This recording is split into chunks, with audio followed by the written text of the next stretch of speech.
It's back to school season, and there are a couple of things that mamas are presently doing to prepare their children to go back to school. Now, the number one thing that is very common amongst most mothers is that they want to treat their children for malaria. And honestly speaking, there is no need for that. Treating your children for malaria at every point when they're about to resume school, even when they are not presenting symptoms, is a no-no. Now, let me tell you what that is going to do. It is going to make the malaria parasite to become resistant to the current or present anti-malaria that we have in Nigeria. I'm sure you all are already aware of the current resistance going on. Yes, a lot of people are treating for malaria and they are taking anti-malaria drugs and they're not getting better. This situation whereby parents are treating their children for malaria even without having malaria symptoms is contributing to that. I've seen mothers who will come to me and tell me that they want to treat their children for malaria every 3 months. They don't want them to fall sick. They want to prevent it.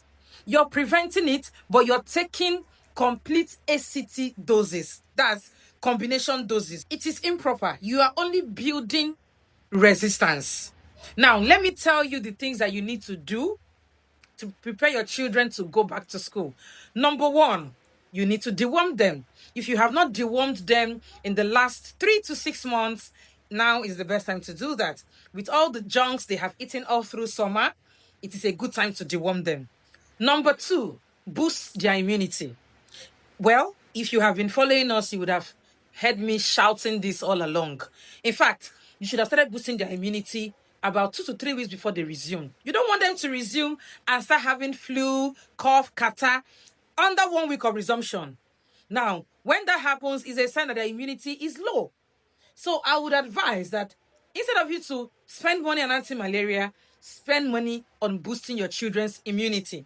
Even though you're going to be giving them fruits alongside their school lunch, it's still important that you give them multivitamins that will help keep their immune system strong all through the term. I want to include DHA syrups or omega-3 syrups in their multivitamin kits this term. Trust me, mothers, it's going to go a long way. Omega-3 is very good for the brain and it helps to optimize brain function. Now, if you have kids who are going to exam class or even kids who seem easily distracted, or even generally all kids, you might want to include any syrup that has omega-3 into their multivitamin kit for the session. Most importantly, parents, you can actually take your children for tests, back to school tests, and you can carry out a simple tests like malaria parasite test, a full blood count, to see that your children do not have malaria or that their blood parameters are in order.